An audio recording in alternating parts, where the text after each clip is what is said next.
If you appreciate my videos, don't forget to like, share, and subscribe. If you want to help me keep on teaching, writing, and making videos, then please think about becoming a patron. Long before the time of Connor in Ulster, there were 3 cousins who had an equal claim to the kingship. Their names were Kimvath, Jehorva, and Ruadh of the fiery red hair.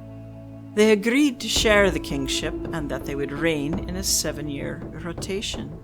These 3 gave oaths and bound themselves with the threat of the incantation of 7 druids and with the threat of the satire of 7 poets, and the threat of wounding by 7 great warriors should they break their vows to vacate the throne when their time was up. They agreed to maintain the evidence of their rightness to rule by these 3 things: abundance of fruit in every year, and the abundance of dyestuffs of every color, and that women did not die in childbirth. For some 60 years the 3 kings took their turns without trouble, until Ruadh was drowned somehow at a waterfall. Ruadh's only issue was a daughter, Macha Mong, Macha of the red hair. She demanded to take her father's place when his turn came, but Jehorva refused because Macha was a woman. Macha then went among her father's people and raised an army and went to war with Jehorva and his sons. Now the names that these 5 sons were known by were foolish, boastful, violent, arrogant, and perverse. Macha's forces were victorious, Jehorva was killed, and Macha took her father's seat as a king. At the end of her 7 years, the 5 sons of Jehorva came forward, expecting to take their father's reign in the same way. But Macha refused, saying that she had not won the sovereignty by inheritance, but through battle. So Macha gave them battle and sent them running into exile in the wild woods of Connacht. And then she married the 3rd king, Kimvath.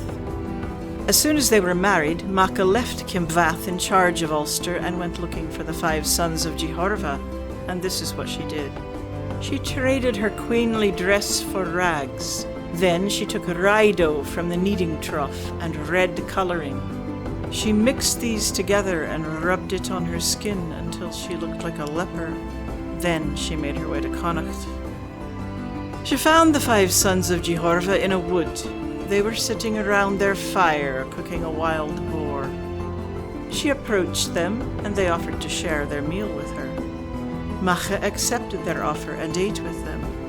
The first of the men soon invited her to go alone with him, away from the others. Macha accepted, knowing that his intentions were lecherous.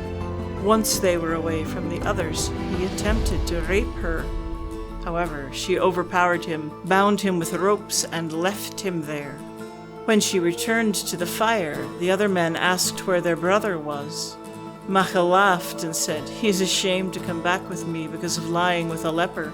"Surely he has no need of such nice feelings," said the second brother, "for we will all lie with you before long."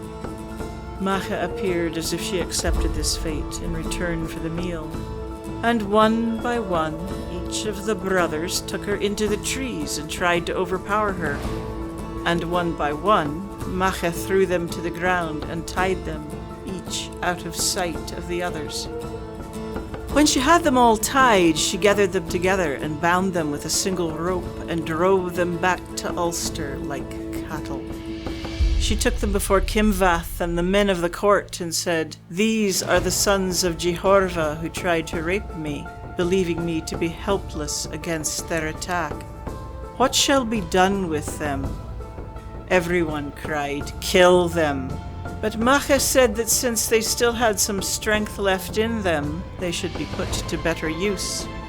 She took the brooch from her cloak, and with the pin of her brooch she marked out a great circle on the plain, and said, "Here the sons of Jehorva will dig the ramparts of my fortress."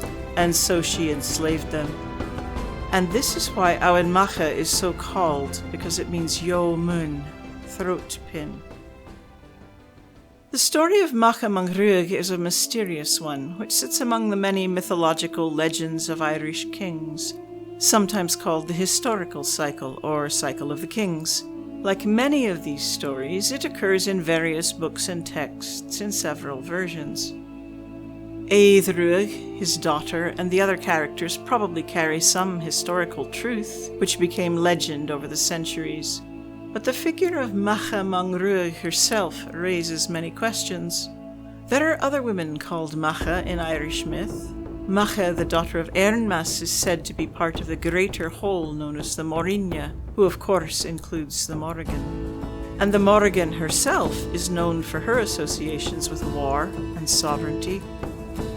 The name Macha itself refers to the land, meaning either a plain or an enclosure of some kind for keeping cattle, which reinforces the sense that all of these Machas relate in some way to sovereignty. You may have heard of Macha, the wife of Cruinniach, and how she was forced to race against King Conor's horses. It's a classic sovereignty tale which gives another reason for the naming of Abhainn Macha, that it means Macha's twins.